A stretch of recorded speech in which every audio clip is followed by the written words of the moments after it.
Hello everyone, I'm Wes, and today for you I have a 14-minute Swordman Rush with Europe.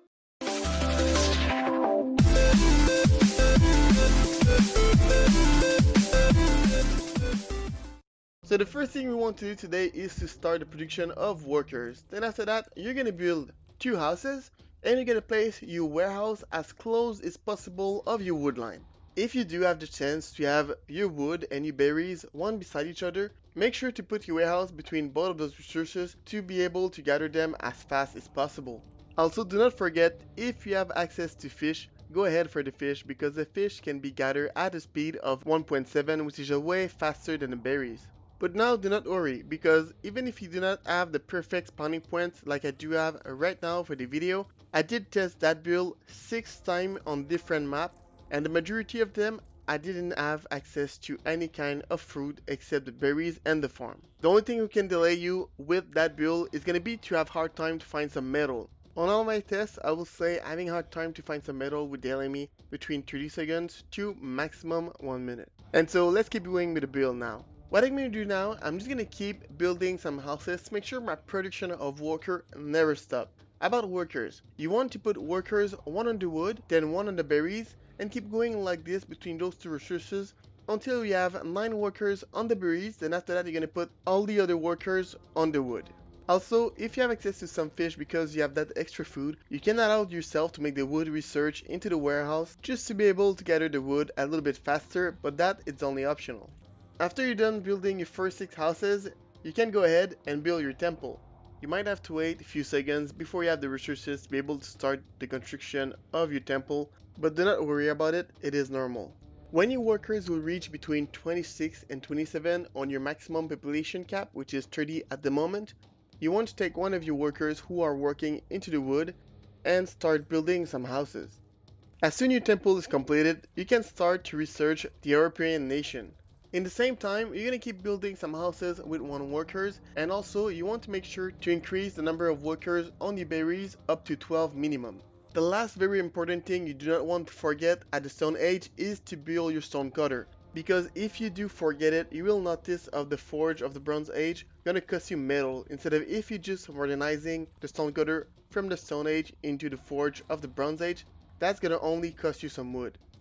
As you're gonna reach the Bronze Age, your first step will be to click on your Elder House to start again the production of workers right away. You're also going to build your farm, if it's possible, close to the berry, just to be able to gather the rest of the berry a little bit faster and start gathering some wheat.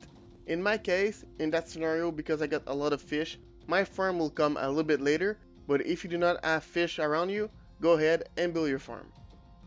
Right after you're done building your farm, you can start modernizing all your buildings, starting with your house to make sure you're not blocking the production of workers. In the same time, with all the food you're gathering in your farm, you will turn all your workers into Bronze Age workers. When you're almost done modernizing all your building, start to transfer few workers who are into the wood into the metal, and also rally workers in production into the metal, and that's going to help you to start gathering a little bit of that resources to help you to pass to the Iron Age. You want to make sure to have enough workers into metal to make sure to not delay the upgrade of the age. That number of workers should be somewhere between 12 to 15 workers.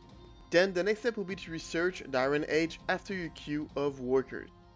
While you are waiting for your workers in production and your Iron Age, you can select one of your workers who are working into the wood and start building some barracks, up to 10 of those. After all your workers are modernized into the Bronze Age, don't be scared to take few of your workers who are working into the farm to start gathering some wood with them. That's gonna allow you to put a few more workers building your barrack. Then you can also go in your forge to research the armor upgrade for all your soldiers. Another thing very important is to not forget to build a few more houses to go up to 16. So right now we should have between 12 to 14. And so the goal would be to reach that 16 to have the maximum population capacity, which is 90. With the population technology you can research in your Elder House. The population upgrades will be researched after the Iron Age though, just because we need all those extra workers who are into the wood at the moment to be able to build all those barracks and the rest of the houses. Now that we are halfway through the Iron Age, you will take few of your workers who you did put into the wood earlier and you're gonna put them back into your farm. In my case, I'm gonna put them into the berries because I'm done with all the fish on my territory. You will need to have a minimum of 15 workers in your farm to be able to sustain the next research and also to start the production of swordmen as soon they're gonna be ready to produce. You will also notice of now that I have a lot of wood, I can take few of my workers who are gathering wood to ask them to build the barracks and the houses who still need to be built. As soon as you have reached the Iron Age, you want to research in your barracks the metal sword, in your forge the grinding stone, which can allow you to make more damage with the sword and the axe, and also in your elder house you want to do the research of population upgrade, which is going to give you a total of population of 90 with 16 houses. Behind your population technology, you can add a few workers to reach a total of 60 workers to be able to gather all the resources you need. Keep in mind, if you didn't notice, before I started researching the Iron Age earlier, I did have a little bit over 50 workers, which is very important to be able to gather enough resources. In the meantime, I'm going to keep building some barracks just to make sure when my swordman research is done, I'm going to be able to start producing 10 swordmen at a time. As soon as the swordman upgrade is done, you're going to start producing 30 swordmen right away. Keep in mind that at this point of the game, you will also need almost 2 times more workers on your iron than your food. Keep only few workers on the wood to be able to sustain your farm with wheat and also to start banking up a little bit of wood for your middle age. A little tip for you also, if you have enough wood, build another warehouse on the other side of your metal just to be able to gather it a little bit faster with all your workers out around your metal. If you have another source of metal clothes, obviously split your workers on the 2 different sources. The last thing I want to tell you about that build is just always remember of depending your territory and the resources is available to you, every single build I'm showing you could have slightly variation time depending your territory. For example, on the 6th time I did try that build on different map, the longest time took me 15 minutes and 15 seconds. And so it is really to you to make your economy as efficient as possible now that you got the correct build and you can also see the average number of workers on every single resources. And here we go, we got our 30 swordmen ready to fight. I really hope you enjoyed the video. If you like it, you can follow me on YouTube and also on Twitch. The link is in the description. And on that, I see you in the next one.